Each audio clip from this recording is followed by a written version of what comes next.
পাশা নামক এই খেলাটি আপনারা নিশ্চয়ই খেলেছেন, না খেলে থাকলে দেখেছেন, আর যদি দেখেও না থাকেন তাহলে নিশ্চিত রূপে শুনেছেন।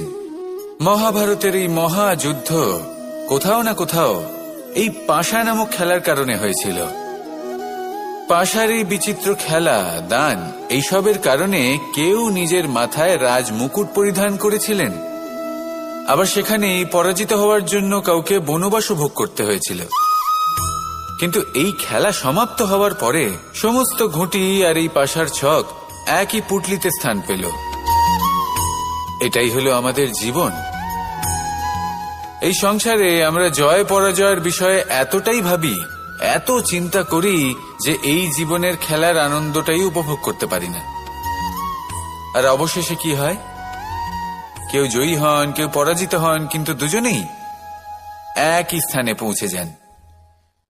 প্রত্যেক ব্যক্তি মৃত্যুর পরে একটি নির্দিষ্ট স্থানেই পৌঁছতে বাধ্য, কিন্তু ততক্ষণ এই জীবন, এই খেলা, তার আনন্দ উপভোগ করুন। এই সংসারে সেই ব্যক্তি শ্রেষ্ঠ স্থানে পৌঁছতে পেরেছেন যিনি এই সংসারকে প্রকাশ প্রদান করেছেন, যিনি কখনো জয় পরাজয় এ বিষয়ে ভাবেননি, শুধু এই জীবনের খেলার আনন্দ উপভোগ করেছেন। এটাই আপনিও করুন আর আমার সাথে ভালোবেসে বলুন, রাধা রাধা।